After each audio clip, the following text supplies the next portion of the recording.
The next topic we are going to discuss in this chapter is couple.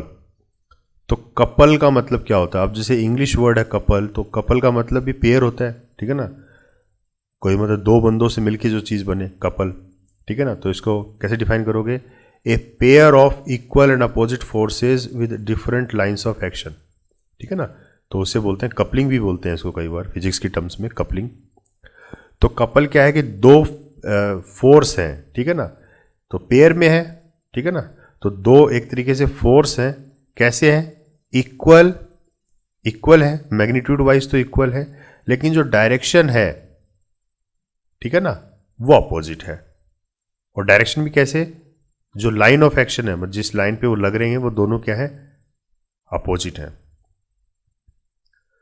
तो इस तरह की जब फोर्स लगती है किसी भी चीज के ऊपर, तो ऐसा फोर्स क्या करेगा? ऑब्जेक्ट को जो है एक रोटेशनल मोशन प्रोवाइड करवाता है, ठीक है ना। एक रोटेशनल मोशन देगा उसको, ठीक है ना। तो coupling results in rotational motion. सिर्फ और सिर्फ कैसी मोशन होती है? रोटेशनल मोशन होती है, ट्रांसलेशनल मोशन नहीं होती है, ठीक है ना, विदाउट ट्रांसलेशन। तो ट्रांसलेशनल मोशन कौन सी होती है? In which the objects move from point A to point B. तो ऑब्जेक्ट यहां मूव नहीं कर रहा है दो पॉइंट्स के बीच में, ऑब्जेक्ट अपने ही पॉइंट पे है, फिक्स पोजीशन पे है, और वो क्या कर रहा है? रोटेट कर रहा है खाली, ठीक है ना। तो इसका एग्जांपल आप समझ सकते हो। कोई भी डोर जब हम खोलते हैं तो डोर अपनी जगह पे रहती है ना, सिर्फ एक्सिस के चारों तरफ घूमती है वो, ठीक है ना। तो ये इसका सबसे बढ़िया एग्जांपल है। या फिर इमेजिन करो कोई रोड है, और रोड के देखिए दो इक्वल फोर्स लगाए हमने, F1 और F2, दोनों फोर्स क्या है? इक्वल है, where F1 is equal to F2, लेकिन दोनों का लाइन ऑफ एक्शन क्या है? अलग अलग है, ठीक है ना। दोनों फोर्स अपोजिट डायरेक्शन में भी हैं, और जो लाइन ऑफ एक्शन है वो दोनों अलग अलग है। अगर मान लीजिए ये फोर्स यहां पे लगा देता मैं, तब भी अपोजिट होते, लेकिन जो लाइन ऑफ एक्शन है वो सेम होता, ठीक है ना। तब इस रोड के ऊपर कोई फर्क नहीं पड़ता। लेकिन यहां पे दोनों फोर्स अपोजिट तो हैं, लेकिन लाइन ऑफ एक्शन दोनों का अलग अलग है, इधर लग रहा है, इधर लग रहा है। तो इस वजह से होगा क्या? इस रोड के अंदर एक रोटेशनल मोशन आ जाएगी, रोड गोल गोल घूमने लग जाएगी, ठीक है ना। तो इस तरह की मोशन को हम क्या बोलते हैं? कपलिंग बोलते हैं। तो a pair of equal and opposite forces with different lines of action, ठीक है ना। तो एक एग्जांपल जैसे ये भी है, बोतल ओपनर जो होता है, इसमें भी अपन क्या करते हैं? जब आप ओपनर से खोलते, ओपनर जब लगाते हो बोतल के, तो देखना आप आगे की तरफ तो फोर्स नीचे की तरफ लगता है, और पीछे जो आपने हाथ की साइड पकड़ा होता है उसको आप ऊपर की तरफ ढकेलते हो, ठीक है ना। तो दो फोर्स लगते हैं, और इसमें भी अपोजिट डायरेक्शन में लगते हैं, इक्वल अमाउंट में, ठीक है ना। तो यहाँ पे भी कपलिंग फोर्स लगता है। क्लियर है? Next topic is principle of movements. तो प्रिंसिपल ऑफ मूवमेंट क्या कहता है कि if a body is in rotational equilibrium, अगर कोई बॉडी रोटेशनल इक्विलिब्रियम में है under the action of number of forces, then the algebraic sum of movement of all these forces about any point is zero. कि अगर कोई object rotational equilibrium में है, तो जाहिर सी बात है अगर रोटेशनल इक्विलिब्रियम में है तो उस पर कुछ ना कुछ फोर्सेज लग रहे होंगे, ठीक है ना। तो कहने का मतलब उन सभी फोर्सेज का जो वेक्टर सम होगा वो किसके बराबर होगा? वो जीरो के बराबर होगा, ठीक है। तो इसको एग्जांपल के तौर पे समझाते हैं अपन। जैसे मान लीजिए कोई रोड है, और इसके A, B, C, D और E, F, इन पॉइंट्स के ऊपर ये फोर्सेज लग रहे हैं, ठीक है ना। F1, F2, F3, F4 and F5, ठीक है। ये फोर्सेज हम लगा रहे हैं, और O पॉइंट क्या है? सेंटर ऑफ मास मान लीजिए, इसको हमने बैलेंस कर रखा है इस पॉइंट पे। तो होगा क्या? F1 और F2 किस डायरेक्शन में लग रहे हैं? एंटी क्लॉकवाइज डायरेक्शन में फोर्स लग रहा है। और F3, F4, F5 ये किस डायरेक्शन में लग रहा है? ये क्लॉकवाइज डायरेक्शन में फोर्स लग रहे हैं। तो होगा क्या? ये रोड रोटेट करेगी क्या? नहीं करेगी, ये हॉरिजॉन्टल ही रहेगी, ठीक है ना, ठीक है ना। So the road remains horizontal, तो रोड जो है हॉरिजॉन्टल रहेगी। तो इसी को हम क्या बोलते हैं? इस सिचुएशन में हम क्या बोलते हैं? That the rod is in rotational equilibrium है ये, ठीक है ना। ये रोटेशनल इक्विलिब्रियम में है। आगे बात समझ में? तो ऐसी सिचुएशन में जितने भी सम होंगे इन फोर्सेस के, वो भी क्या आएंगे? जीरो आएंगे। तो देखिए according to the principle of movement अब क्या होगा? F1 ये फोर्स, और मल्टीप्लाई करो इसको, डिस्टेंस कहाँ से है? ओरिजिन से कितना डिस्टेंस है इसका? OA, plus F2 multiply with the distance OB is equal to F3 cross OC, F4 cross OD plus F5 cross OE, ठीक है ना। तो इन सब का जो वेक्टर सम होगा वो किसके बराबर आएगा, 0 के बराबर आएगा। मतलब अगर इसको उन सबको उधर ले जाऊं तो ये सब जब ऐड होंगे तो क्या हो जाएगा, 0 हो जाएगा। या फिर इसको ऐसे भी इक्वेट कर सकते हो आप, ठीक है ना। तो ये कहने का मतलब है। एक दूसरा एग्जांपल से आपको समझा दो। जैसे मान लीजिए कोई लीवर है। लीवर एक्चुअल में होती क्या है, किसी भी चीज़ सामान को उठाने में काम आती है ये, ठीक है ना। जैसे कि आप लोगों ने देखा होगा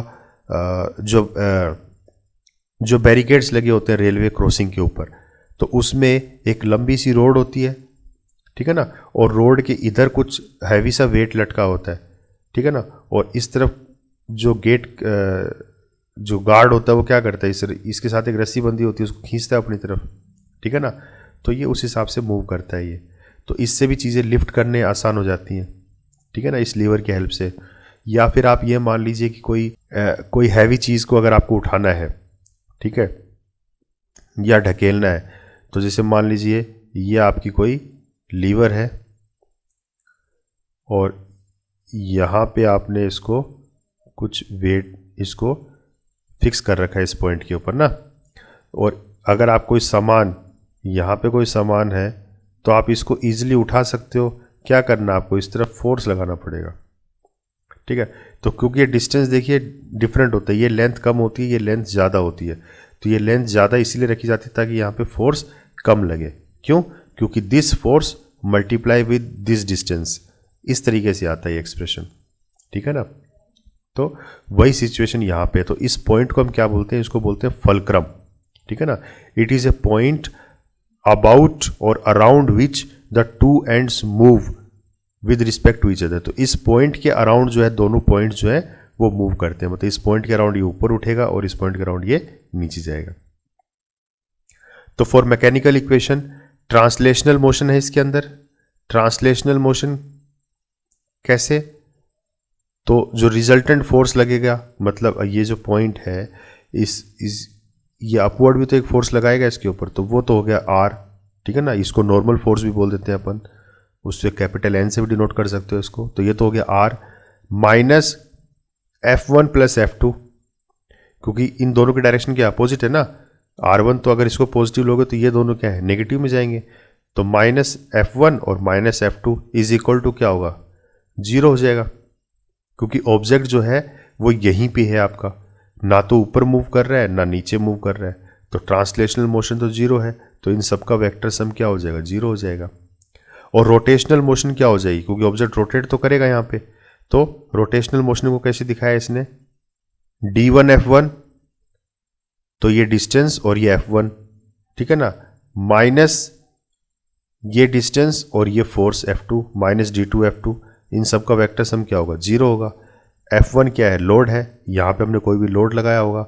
और F2 यहाँ पे हमने कोई भी एफर्ट लगाया, मतलब फोर्स लगाया होगा इसको उठाने के लिए कोई भी सामान को, ठीक है ना। और D1 क्या है, ये लोड वाली आर्म है। और D2 क्या है, ये एफर्ट जो हम फोर्स लगा रहे हैं जिस साइड, ये वो वाली आर्म है, ठीक है ना। तो as per principle of momentum ये दोनों क्या हो जाएंगे, इक्वल हो जाएंगे दोनों फोर्सेस। या this minus this is equal to 0 होता है, या फिर दिस इक्वल टू दिस। तो इससे क्या समझ में आया कि a lever is in mechanical equilibrium में कब होगी, जो लीवर है वो मैकेनिकल इक्विलिब्रियम में कब होगी, if it is in both translational and rotational equilibrium, कि इसमें ट्रांसलेशनल और रोटेशनल दोनों इक्विलिब्रियम आ जाए। ट्रांसलेशनल इक्विलिब्रियम कब आएगा, जब वो अपनी पोजीशन से शिफ्ट नहीं होगी, मतलब वो रहेगी तो लीवर वहीं पे। और रोटेशनल इक्विलिब्रियम कब आएगा, जब वो बैलेंस हो जाएगा, मतलब फर्दर रोटेट नहीं करेगा, ठीक है ना। तो जब दोनों कंडीशन में इक्विलिब्रियम आ जाता है तो वहाँ पे क्या उसको हम बोलेंगे, मैकेनिकल इक्विलिब्रियम बोलेंगे। तो अब इसका एडवांटेज क्या है, तो एडवांटेज क्या है, जैसे मान लीजिए इन दोनों इक्वेशंस को आप इस तरीके से भी लिख सकते हो। जैसे ये जो अपन ने किया था, क्या था ये, F1 D1 is equal to F2 D2, तो F1 अपॉन D2 कर सकते हो और इसको F2 अपॉन D1 कर सकते हैं, ऐसे लिख सकते हैं ना अपन इसको। तो F1 upon D2 is equal to D2 upon F1, क्योंकि F1 D1 is equal to F2 D2 आया था ना पीछे, तो F1 upon F2 is equal to D2 upon D1 ऐसे लिख सकते हैं इसको, ठीक है। That is ratio of load to effort. तो लोड और एफर्ट दोनों का रेशियो की फॉर्म में रख दिया इसको हमने, ठीक है ना। तो if mechanical advantage is very high, अगर एम ए बहुत ज़्यादा हाई है, इसका मतलब जो F1 जो आपने फोर्स लगाया, जो एफर्ट लगाया, वो बहुत ज़्यादा लगाया है, ठीक है ना, F2 के कंपेरेटिवली। तो देखिए आप सिचुएशन समझिए अब कि अगर F1 ज़्यादा है F2 से, अगर F1 ज़्यादा है, ठीक है ना, F1 अगर बहुत ज़्यादा है F2 के कंपेरेटिवली, तो F1 ज़्यादा कब होगा? F1 ज़्यादा कब होगा? जब D1 छोटा होगा। भाई अगर ये डिनोमिनेटर फैक्टर कम होगा तो F1 की वैल्यू ज़्यादा होगी, या D1 अगर कम हो गया, मान लीजिए ये डिस्टेंस हम कम लेते हैं, ठीक है ना, तो उस केस में a large amount of load is required in order to get a small amount of effort, ठीक है ना। तो कहने का मतलब कि आप बहुत ज़्यादा हैवी लोड आराम से उठा सकते हो और आपको बहुत कम एफर्ट लगाना पड़ेगा, ठीक है ना, क्योंकि F2 की वैल्यू बहुत कम है यहाँ पे, मतलब बहुत कम प्रेशर लगाना पड़ेगा और आप बहुत बड़ी बड़ी चीज़ों को आप इजीली उठा सकते हो, ठीक है ना। तो ये फ़ायदा हुआ। If M A is very small, ठीक है ना, अगर ये बहुत कम हो जाता है, मतलब अगर कहने का मतलब अगर F2 की वैल्यू बहुत ज़्यादा हो जाए, तो F2 की वैल्यू अगर बढ़ेगी F1 से, तो उस केस में इसको आप थोड़ा सा रीशफल कीजिए, F2 को ऊपर ले जाइए, F1 को नीचे, और D1 अपॉन D2। तो अगर F2 की वैल्यू बढ़ेगी, इसका मतलब D2 की वैल्यू क्या हो गई? घट गई, ठीक है ना। तो अगर F2 की वैल्यू अगर बढ़ गई तो D2 की वैल्यू घट जाएगी। तो इसका मतलब a small amount of load can give a huge amount of effort. तो अगर कहने का मतलब अगर ये वाला डिस्टेंस अगर आप कम कर दोगे तो होगा क्या कि अब आपको बहुत ज़्यादा एफर्ट लगाना पड़ेगा एक छोटे से लोड को उठाने के लिए, ठीक है। तो ये जो डिस्टेंस है D1 और D2, इसका बहुत मैटर करती हैं चीज़ें, ठीक है ना। ये D2 आप जितना ज़्यादा रखोगे उतना ही आपको कम फोर्स लगाना पड़ेगा हैवी चीज़ों को उठाने के लिए। तो कभी भी आप देखना, जो रेलवे क्रॉसिंग के ऊपर जो गेट होता है, तो उसके एक तरफ एक लोड लटका होता है, ठीक है ना, और जो आदमी होता है, जो गेट कीपर होता है, वो उसको ईजिली मतलब उस गेट को जो है ऊपर नीचे कर सकता है, ठीक है। क्यों? क्योंकि ये वाला जो हिस्सा होता है बहुत ज़्यादा लंबा होता है वो, क्योंकि लोड इसके जस्ट पास में लटका होता है।